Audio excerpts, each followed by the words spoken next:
मैं Rajiv Sharma Divya educators channel पर आपका हार्दिक स्वागत करता हूं। आज भूगोल की श्रृंखला को यथावत रखते हुए हम आपको आज पार्ट 10 कराने जा रहे हैं। जैसा कि मैं आपको बता चुका हूं कि भूगोल की श्रृंखला के अंतर्गत 200 से लेकर 250 वीडियो रहेंगे। इस श्रृंखला में जो सबसे टिपिकल रहता है वो भारत का भूगोल एग्जाम की दृष्टि से टिपिकल होता है, लेकिन हम आपको इतने सुगम्य तरीके से कराने की कोशिश करेंगे जिससे कि आपको कोई भी व्यवधान ना हो। बस शर्त एक ही है कि आप किसी भी तरीके से इस वीडियो को पॉज करते हुए लिखते हुए चलें या वीडियो को डाउनलोड कर लें, जैसी आपकी इच्छा। आज जैसा कि आप बोर्ड पर देख रहे होंगे कि सीमा रेखा के हिसाब से भारत के पड़ोसी देश, ये भारत का मानचित्र है, ये भारत का मानचित्र है। ये बंगाल की खाड़ी है, ये अरब सागर है, ये हिंद महासागर है। अब मेनली जैसा हम आपको दिखा रहे हैं उस चीज को आप देखते हुए चले कि भारत की तटीय रेखा, भारत ये पूर्वी तट है, ये पश्चिमी तट है, और पूर्वी तट और पश्चिमी तट पर स्थित राज्य कौन कौन से हैं। और मैं इस रेखा का उल्लेख कर रहा हूं जो गुजरात से शुरू होते हुए यूं होते हुए गुजरात, तो गुजरात के बाद में यहाँ महाराष्ट्र, महाराष्ट्र के बाद यहाँ गोवा, फिर ये कर्नाटक का क्षेत्र, फिर ये केरल का क्षेत्र, फिर ये तमिलनाडु, ये यहाँ आएंगे तो तमिलनाडु का क्षेत्र, फिर आंध्र प्रदेश का क्षेत्र, फिर उड़ीसा का क्षेत्र, फिर पश्चिमी बंगाल का क्षेत्र, फिर उसके बाद में ये बांग्लादेश, यहाँ तक ये आपका भारत की तटीय रेखा है। अगर इस तटीय रेखा का, जैसा मैं आपको बॉल पेन के माध्यम से शो कराने की कोशिश कर रहा हूं, इसको देखा जाए तो यह तटीय रेखा जो है 6100 किलोमीटर है। यानी क्वेश्चन आपसे पूछेगा कि भारत के भूभाग की तटीय रेखा कितनी है किलोमीटर है, तो भारत के भूभाग की तटीय रेखा 6100 किलोमीटर है। अब दूसरा क्वेश्चन पूछेगा कि इसमें भारत के अंदर लक्षद्वीप भी है और आपके ये यहाँ पर अंडमान निकोबार भी है। तो द्वीपों सहित, यानी ये वाला तटीय रेखा प्लस द्वीपों सहित ये वाली तटीय रेखा को मिलाकर देखा जाए तो ये 7516 किलोमीटर है। अब आप ये देखेंगे कि सबसे ज्यादा, अगर ये मैं यूं कहूं कि इस तटीय रेखा में सबसे ज्यादा जो तट किसके पास में है, तो अंडमान निकोबार के पास में है। ठीक है। फिर अब मैं कहूं कि भारत की कुल सीमा कितनी है, तो कुल सीमा को अगर हम इसमें ये वाली तटीय रेखा जोड़ दें, ठीक है, और ये वाली तटीय रेखा जोड़ दें जो हमने 7516 बताई थी, यानी भारत के तट, यानी इसमें गुजरात, महाराष्ट्र, आपका गोवा, कर्नाटक, केरल, तमिलनाडु, आंध्र प्रदेश, उड़ीसा, पश्चिमी बंगाल, इनको जोड़ते हुए लाए, प्लस इसको और इसको, यानी लक्षद्वीप और अंडमान निकोबार को जोड़ दें तो ये 7516 है। और यहाँ से पाकिस्तान के साइड में जो सीमा बन रही है, ये भारत की सीमा है, और यहाँ से यहाँ आए ये चीन के साथ में बन रही है, तो यहाँ से यहाँ आए तो ये पूरी की सीमा जो भारत की बन रही है 7 सिस्टर सहित मिलाकर ये 15,000, यानी ये वाली सीमा जो बन रही है वो 15,200 किलोमीटर है। इसमें तटों की सीमा जोड़ दी है, यानी ये वाली पाकिस्तान, ये ऊपर, फिर इधर नेपाल, फिर चाइना, फिर अरुणाचल प्रदेश तक ये 15,200 किलोमीटर है। अगर 15,200 किलोमीटर में भारत की तटीय रेखा को जो 7,516 किलोमीटर है, अगर इसको जोड़ दिया है तो 15,200 धन 7,516 22,716 किलोमीटर भारत की तटीय रेखा प्लस भारत की स्थलीय भाग आ जाएगा। अब आप देखें कि भारत में सबसे ज्यादा किस सीमा रेखा के हिसाब से भारत के पड़ोसी देश और उनकी कैपिटल सीमा रेखा के हिसाब से देखें तो भारत सबसे ज्यादा सीमा रेखा जो है बांग्लादेश के पास में है। अब इसमें देखेंगे तो आप देखेंगे कि बांग्लादेश जो है ढाका, बांग्लादेश की राजधानी ढाका है, और बांग्लादेश की राजधानी ढाका है, तो उस पीरियड में यहाँ पर बांग्लादेश के साथ में भारत की जो सीमा बन रही है वो 4,096 किलोमीटर है। चीन की राजधानी बीजिंग है, बीजिंग के साथ में भारत की जो सीमा बन रही है वो 3,488 किलोमीटर है। फिर पाकिस्तान ये वाला हिस्सा है पाकिस्तान का, पाकिस्तान के साथ में जो सीमा बन रही है वो आपकी इसकी राजधानी इस्लामाबाद है, 3,323 किलोमीटर है। नेपाल है ये वाला हिस्सा, इसके साथ में जो सीमा बन रही है वो नेपाल की राजधानी काठमांडू है, इसके साथ में सीमा बन रही है तो 1,751 किलोमीटर है। म्यांमार ये वाला हिस्सा है, ये मैंने दिखाने की कोशिश की है, तो ये वाला हिस्सा म्यांमार है। म्यांमार के साथ में सीमा म्यांमार की राजधानी नायपीडो है और इसकी सीमा बननी है 1,643 किलोमीटर है। भूटान ये भूटान है हमारा, ये वाला हिस्सा सिक्किम के बगल में, इसके थिम्पू इसकी राजधानी है, इसकी सीमा जो बन रही है वो 699 किलोमीटर है। अफगानिस्तान यहाँ पर सीमा बन रही है, सबसे कम सीमा इसके साथ बन रही है। कोई किताब इसे 104 किलोमीटर कहती है, कोई किताब इसे 106 किलोमीटर कहती है। माइन्यूट डिफरेंस है, इसलिए आप अपने दिमाग में 104 या 106 किलोमीटर तक ही रखिए, ठीक है। यहाँ तक हमने, और इसको अगर शॉर्टकट ट्रिक में ले रहा है तो 55 MBA याद रखें।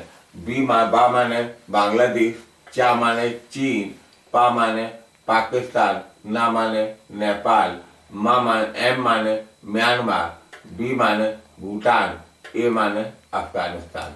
इसकी शॉर्टकट ट्रिक हो गई 55 MBA।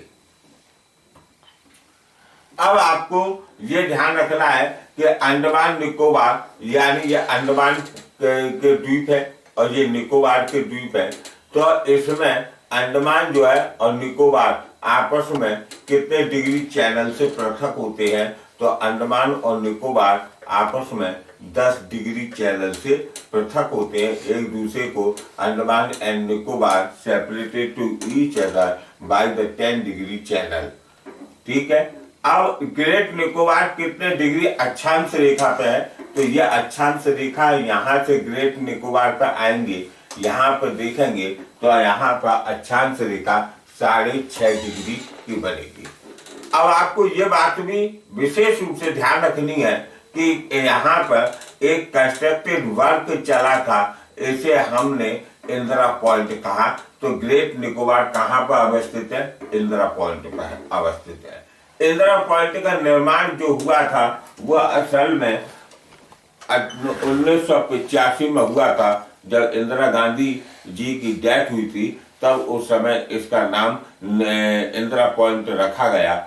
उससे पहले 1985 के उससे पहले इसे हम जो है पिगमेलियन पॉइंट के नाम से जानते थे। भारत का सबसे निचला स्थान कौन सा है? हमें मालूम है कि यहाँ पर केरल में, केरल के हिस्से में यहाँ पर कोटांड नामक स्थान है। कोटांड या कुट्टानाडु, कोटांड या कुट्टानाडु, ये भारत का सबसे निचला स्थान है और ये 2.4 मीटर से लेकर 4 मीटर तक गहरा है। ये सागरीय तल से देखा जाता है।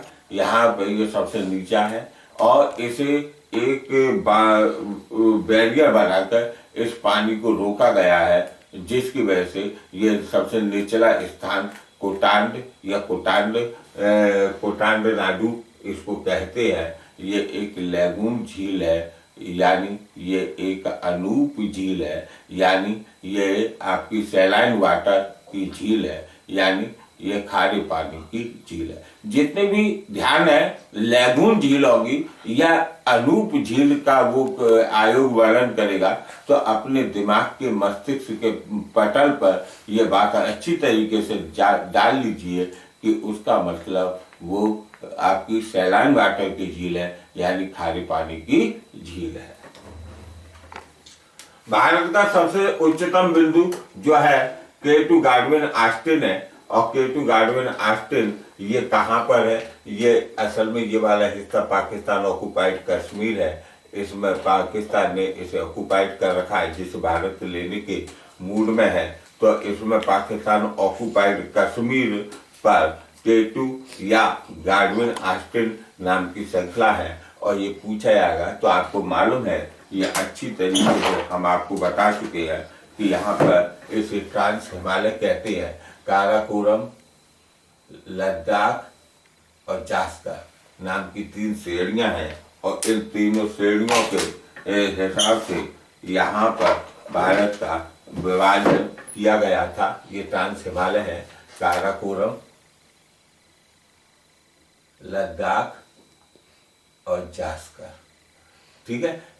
इस काराकोरम पर्वत श्रृंखला पर यहाँ पर के इंदिरा कोल है और यहाँ पर ही सबसे ऊंची पर्वत श्रृंखला है, जिसका नाम भारत के नाम में आती है, वो K2 गाडविन ऑस्टिन है। अगर विश्व के क्रम में देखें तो ये दूसरे नंबर पर आती है।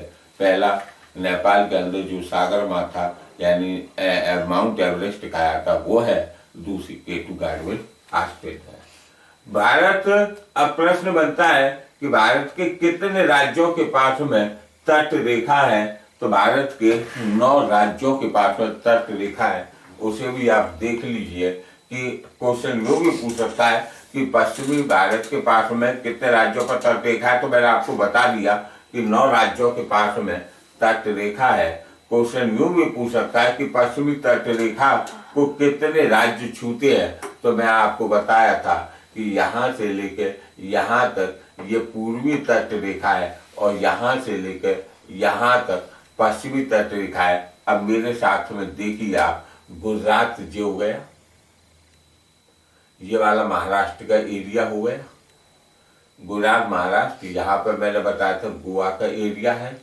यहीं पर ये महाराष्ट्र और कर्नाटक के बीच में ये गोवा का एरिया पड़ जाता है। 3 राज्य हो गए। चौथा राज्य आपका कर्नाटक आ गया, यानी गुजरात, महाराष्ट्र, गोवा, कर्नाटक का एरिया जो वाला आ गया। कर्नाटक के बाद में 5वां एरिया आ गया आपका केरल का। तो 5 राज्यों के पास में पश्चिमी तट पर तट रेखा है और 4 राज्यों के पास में पूर्वी तट, ये वाले तट पर तट रेखा है। अब इसमें देख लीजिए आप, तमिलनाडु ये वाला हिस्सा हो गया, आंध्र प्रदेश ये वाला हिस्सा हो गया, उड़ीसा ये वाला हिस्सा हो गया और पश्चिमी बंगाल ये वाला हिस्सा, यानी पश्चिम बंगाल की स्थिति कुछ इस तरीके से है। ये पश्चिमी बंगाल है। तो ये पश्चिमी बंगाल की स्थिति हो गई। फिर रिपीटेशन करें, पूर्व पश्चिमी तट पर गुजरात हो गया, महाराष्ट्र ये वाला हिस्सा हो गया, गोवा ये वाला हिस्सा हो गया, महाराष्ट्र गोवा के से ही लगता हुआ कर्नाटक का हिस्सा आ गया, कर्नाटक के हिस्से के बाद केरल का हिस्सा आ गया, यानी ये पश्चिमी तट के राज्य हो गए, फिर तमिलनाडु, फिर उसके बाद आंध्र प्रदेश ये वाला हिस्सा हुआ, फिर ये उड़ीसा का हिस्सा हो गया, फिर उसके बाद में ये हो गया। ये ध्यान है कि 2014 में जो है आंध्र प्रदेश से तेलंगाना अलग हुआ है। तेलंगाना के पास में कोई भी तट रेखा नहीं है। ये भी ध्यान रखिए कि तेलंगाना की राजधानी हैदराबाद है और इसकी अमरावती है। नई राजधानी बनी है आंध्र प्रदेश की, जिसका नाम अमरावती है। अब आप एक बात ध्यान रखिए, कभी कभी क्वेश्चन पूछ लेता है कि ये तीनों राज्यों को, मतलब तीनों महासागरों को, यानी हिंद महासागर, अरब सागर और बंगाल की खाड़ी किस स्थान पर आकर मिलते हैं। तो ये स्थान है कन्याकुमारी। ये वाले स्थान कन्याकुमारी पर आकर ये तीनों तटों का, सागर का पानी यहाँ पर मिलता है। आज हमने कुछ अति महत्वपूर्ण क्वेश्चनों को मानचित्र के द्वारा समझने की कोशिश की, और ये वो क्वेश्चंस हैं जो पेपरों में घुमा घुमा के पूछे जाते हैं। आपसे मैं यही अनुरोध करूंगा कि आप मानचित्र स्टूडेंट ऑक्सफोर्ड एटलस को अपने सम्मुख रखिए, फिर उसके बाद उसमें अध्ययन कीजिए, नोट्स बनाइए। आपके लिए ये श्रृंखला टोटल ज्योग्राफी के नाम से ये न केवल वनडे एग्जाम के लिए बल्कि यूपीएससी और एसपीएससी के लिए भी अति उपयोगी सिद्ध होगी।